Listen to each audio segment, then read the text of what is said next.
Do eastbound down, loaded up and truckin'. We're gonna do what they say can't be done. We got a long way to go and a short time to get there. I'm eastbound, oh, watch your bandit run. Welcome back. How are you doing? Oh, really? That bad? Oh well, never mind. Hello, my name is Zach, Harry, and I survived a monumental, catastrophic event.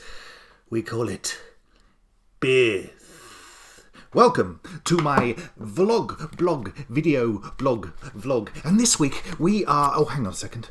Yes? I'm just getting a voice in my ear. Sorry, excuse me. Yes? What? World domination and the destruction of fir trees? What are you talking about? Why would you want to destroy the fir trees? What's wrong with them? Look, if it's the fault of anyone, it's the sycamore. Everybody knows that. Oh, goodness me. Anyway, terribly sorry about that. Welcome to my video blog. I want to talk about, we talk about depression and mental health here, but not in a morose way. We talk about it with a dash, a sprinkling of madness. Oh, excuse me, I can still hear you. Right, thank you. Now, this week we're going to be talking about good and evil. And I don't mean comparing the minds of Piers Morgan to that of the angel Gabriel. But first, it's the question of the week. Question of the week this week: how old am I? Now, if you put your answers on the back of a leather-bound copy of the Pickwick Papers, or in the comments below, if you prefer, whatever's easier for you, really. Epictetus once said, excuse me, where are we?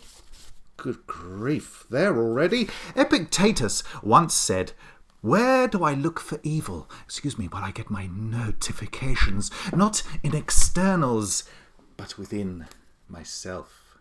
You see, I have to refer to the script, otherwise I tend to go off-piste, which is very strange because I've never been skiing.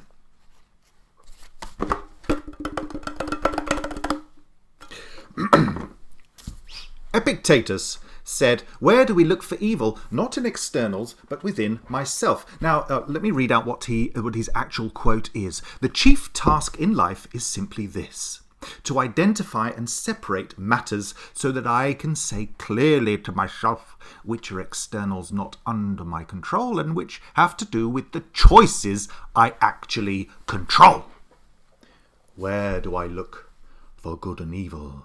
Not to uncontrollable externals, but within myself. So the choices that are my own. Cue rapturous applause, Mr. Sound Effects Man. Now, what he's saying is that, is he saying that you're evil? No. But if we all took time to consider our reactions and whether or not they are good, then perhaps we can begin the journey to halting this evil. Actually, I really ought to make a note of that.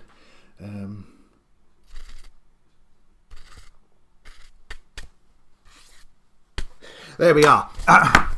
It lies in all of us, you see. It's in the form of gossip, maybe, of judgment, of shaming other people. This, in turn, creates guilt, which then fuels more shame and division.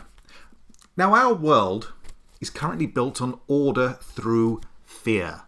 How do we know that? Well, you just have to look at the news. You just have to look at how governments have controlled things in order to, I don't know, there's cameras everywhere. We're on telly. We're all celebrities, really, aren't we? We're all on the telly. We got cameras everywhere. There's a camera following you as you're walking to the shops. There's a camera that follows you into the shop. There's a camera that follows you down the street. There's a camera that follows you getting into your car. There's a camera that follows you getting into your under. Oh no, it doesn't do that, does it?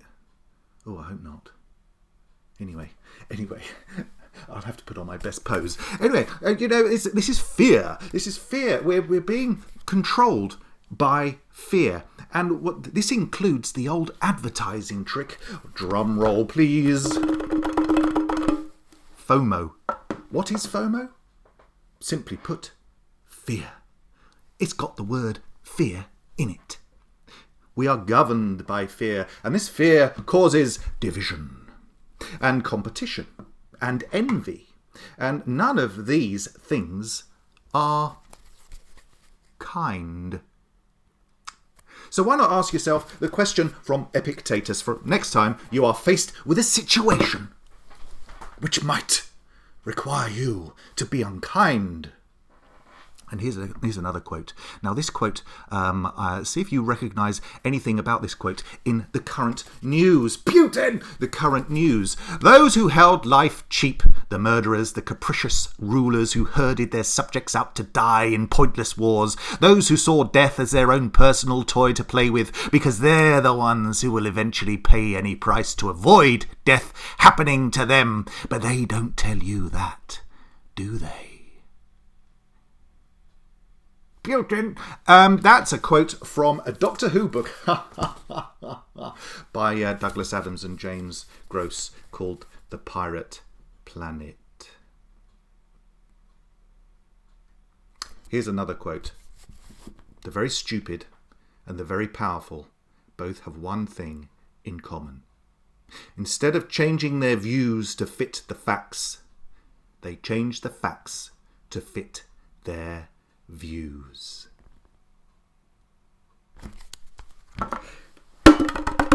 We are the new power generation. We want to change the world. The only thing that's in our way is you. I'll be right back after this.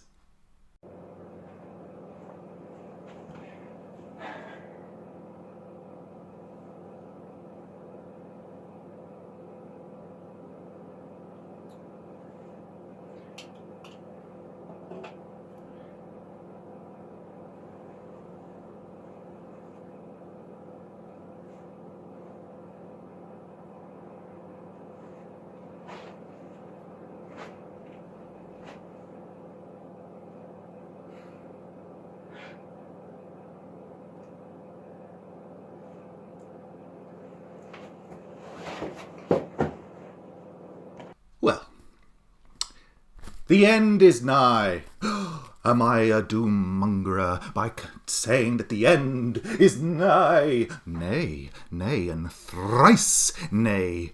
Perhaps that phrase was written by somebody from the East End of London who didn't pronounce his T's. You see, he could be writing that, for instance, the end is night.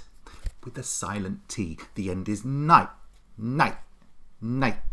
Of course, night time would be a good time for the world to end because we'd all be asleep and it would save us worrying, wouldn't it? In fact, what he's actually saying, my dear friends, is that the end is tomorrow.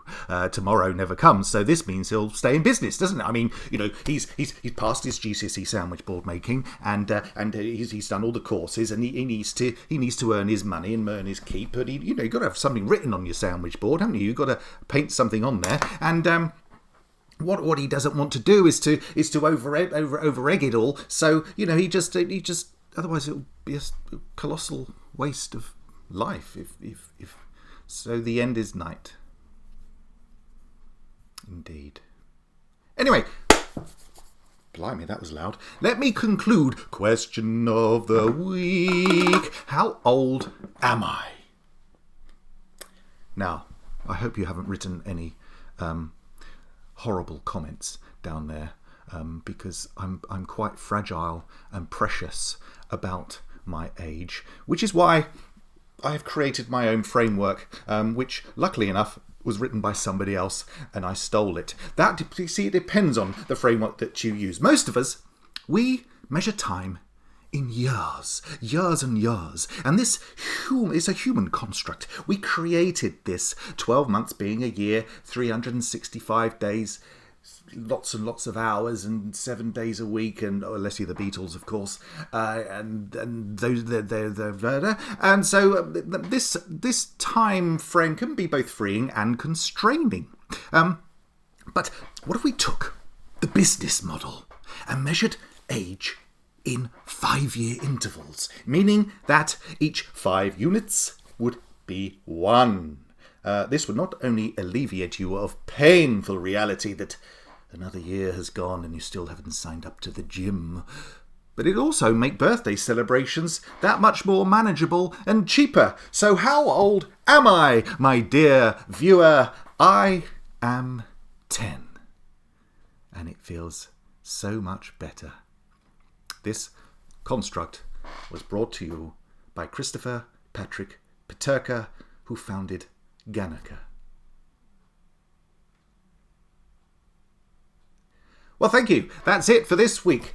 Please like and subscribe and leave any comments down below beneath where my, the bits where I mean. You can catch me at Twitter. You can catch me on my podcast, Mark and Zach's Introspective Half Hour. And if you're watching this on my blog, the links are below to all of this. Now, next week, not next week because I don't do this weekly. Next time, I'll be introducing a very special guest live in this studio, in the confines of this studio. So thank you. Please like and subscribe, and I'll leave you with one more thing. This show leads to the truth, and the truth is love and madness. This concludes our broadcast day. Click.